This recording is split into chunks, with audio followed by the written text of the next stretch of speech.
Hello guys, welcome to my travel vlog. ഈ വർഷം ഞങ്ങളുടെ 5th വെഡ്ഡിങ് ആനിവേഴ്സറിയാണ്. അതുകൊണ്ട് തന്നെ ഈ വർഷം എന്തെങ്കിലും നല്ല സ്പെഷ്യലായിട്ട് ചെയ്യണമെന്ന് ഞങ്ങൾ രണ്ടുപേരും കൂടെ പ്ലാൻ ചെയ്തു. അപ്പോഴാണ് എൻ്റെ കൊളീഗ് മെക്സിക്കോയുടെ കാര്യം പറയുന്നത്. നല്ല ടൂറിസ്റ്റ് പ്ലേസ് ആണെന്നും അവിടെ ഒത്തിരി കാര്യങ്ങളോട് ചെയ്യാനെന്നൊക്കെ. റിജോയോട് ആ വിഷയം അവതരിപ്പിച്ചപ്പോൾ പുള്ളി ഡബിൾ ഓക്കെ. അങ്ങനെ ആ യാത്രാ വിശേഷങ്ങളാണ് നിങ്ങൾ ഈ വീഡിയോ കൂടെ കാണാൻ പോകുന്നത്. ഇത് വാൻകൂവർ എയർപോർട്ടിലെ അക്വേറിയമാണ്. നല്ല ഭംഗിയില്ലേ കാണാൻ. പിന്നെ ഒരു ഔട്ട്ഫിറ്റ് ചെക്കും കൂടി ഇരിക്കട്ടെ. ഞങ്ങൾ ഓൺലൈൻ ചെക്കിങ് ചെയ്തതുകൊണ്ട് തന്നെ ഞങ്ങൾക്ക് അത്യാവശ്യം നല്ല സമയമുണ്ടായിരുന്നു. കുറച്ച് നേരം എയർപോർട്ടിൽ കൂടെ ഒക്കെ കറങ്ങി ഫുഡും കഴിച്ച് പിന്നെ ഞങ്ങൾ ഫ്ലൈറ്റിന് വെയിറ്റ് ചെയ്യാൻ തുടങ്ങി.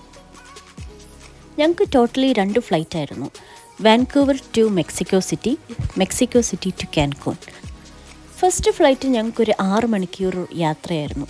സെക്കൻഡ് ഫ്ലൈറ്റ് ഒരു 2.5 മണിക്കൂർ.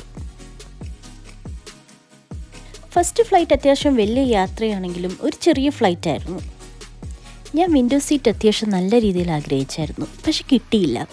അപ്പം എന്താ ഈ വ്യൂ കൊണ്ട് അങ്ങ് അഡ്ജസ്റ്റ് ചെയ്തു.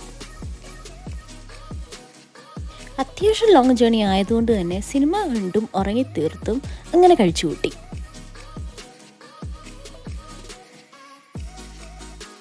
അങ്ങനെ മെക്സിക്കോ സിറ്റി ലാൻഡ് ചെയ്തു.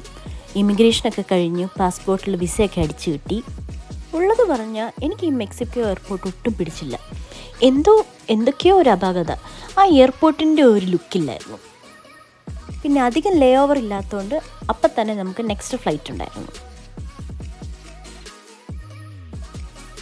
സെക്കൻഡ് ഫ്ലൈറ്റിൽ എനിക്കും റിജോയ്ക്കും സെപ്പറേറ്റ് സീറ്റായിരുന്നു. റിജോ അങ്ങ് ഫ്രണ്ടിലും ഞാനങ്ങ് ബാക്കിലും. പിന്നെ ഒരു സിനിമയൊക്കെ വെച്ച് അഡ്ജസ്റ്റ് ചെയ്തു. ജസ്റ്റ് 2.5 മണിക്കൂർ ഫ്ലൈറ്റ് ആയതുകൊണ്ട് തന്നെ പെട്ടെന്ന് സമയം പോയി. അങ്ങനെ ഞങ്ങൾ കാൻകൂൺ എയർപോർട്ടിലെത്തി. റിജോയ്ക്ക് ക്യാമറ കാണുമ്പോൾ വല്ലാത്തൊരു ബുദ്ധിമുട്ടാണ്. അതിൻ്റെ പല എക്സ്പ്രഷൻസുമാണ് നിങ്ങളീ കാണുന്നത്.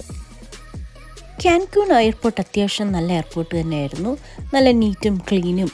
പിന്നെ ടൂറിസ്റ്റ് ഡെസ്റ്റിനേഷൻ ആയതുകൊണ്ട് തന്നെ അവിടുത്തെ മെയിൻ ടൂറിസ്റ്റ് സ്പോട്ട്സിൻ്റെ പരസ്യങ്ങളാണ് നിങ്ങൾ ഈ 2 സൈഡിൽ കൂടെ കാണുന്നത്.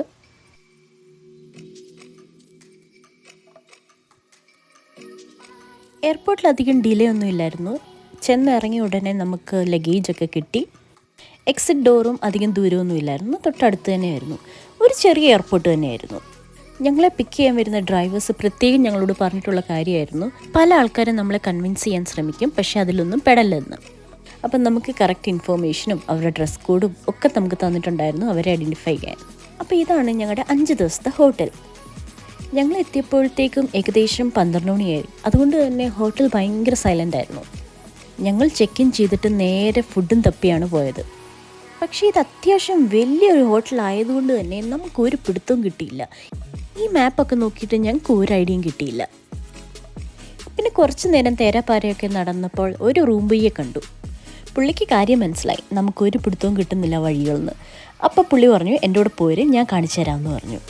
അങ്ങനെ പുള്ളി നമ്മളെ റെസ്റ്റോറൻറ്റിൽ കൊണ്ടുപോവാണ്. ഈ ഹോട്ടലിൽ തന്നെ പല റെസ്റ്റോറൻറ്റും ഉണ്ട്, പല ബൊഫേസും ഉണ്ട്, അങ്ങനെ കുറേ ഓപ്ഷൻസ് ഉണ്ട്. അപ്പം നമ്മളീ പോകുന്ന റെസ്റ്റോറൻറ്റ് രാത്രി 2 മണി വരെയുള്ള റെസ്റ്റോറൻ്റ് ആയിരുന്നു. അങ്ങനെ ഞങ്ങൾ ആ റെസ്റ്റോറൻറ്റ് ഫ്രണ്ടിൽ പോയി വെയിറ്റ് ചെയ്യുന്ന അവസ്ഥയാണ് നിങ്ങൾ കാണുന്നത്. പിന്നെ ഇതിൻ്റെ ഈ കൈ കിടക്കുന്ന എന്താണെന്നല്ലേ നിങ്ങൾ വിചാരിക്കുന്നത്? അത് സത്യം പറഞ്ഞാൽ നമ്മുടെ റൂം കീ ആണ്.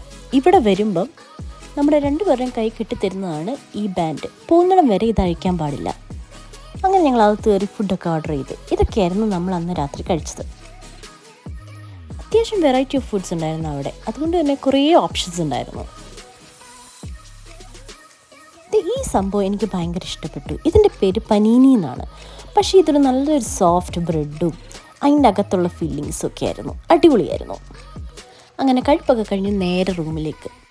ആ റെസ്റ്റോറൻറ്റിൽ നിന്ന് നമ്മുടെ റൂമിലേക്ക് ഒരു 3 മിനിറ്റ് നടപ്പുണ്ടായിരുന്നു. അത് കേട്ടപ്പോൾ ഞാൻ ആദ്യം ഞെട്ടിപ്പോയി.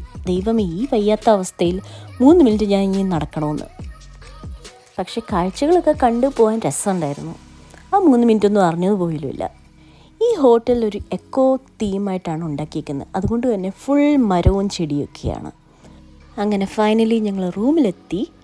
അവിടുത്തെ ഒരു ക്വിക്ക് റൂം ടൂറാണ് നിങ്ങൾ കാണുന്നത്. റൂം അത്യാവശ്യം നീറ്റ് ആൻഡ് സ്പേഷ്യസ് ആയിരുന്നു. ഒരു കപ്പിളിന് പറ്റിയ റൂം. ഞങ്ങൾ സത്യം പറഞ്ഞ ഒരു ബേസിക് റൂം തന്നെയാണ് എടുത്തത്, പക്ഷേ അത്യാവശ്യം നല്ല ഫെസിലിറ്റീസ് ഉള്ള റൂം തന്നെയായിരുന്നു, വിത്ത് ബാൽക്കണി. അപ്പോൾ ഇതൊക്കെയായിരുന്നു ഞങ്ങളുടെ യാത്രാവിശേഷങ്ങൾ. ഇനി അടുത്ത വീഡിയോ കാണുന്നത് വരെ ബൈ ബൈ.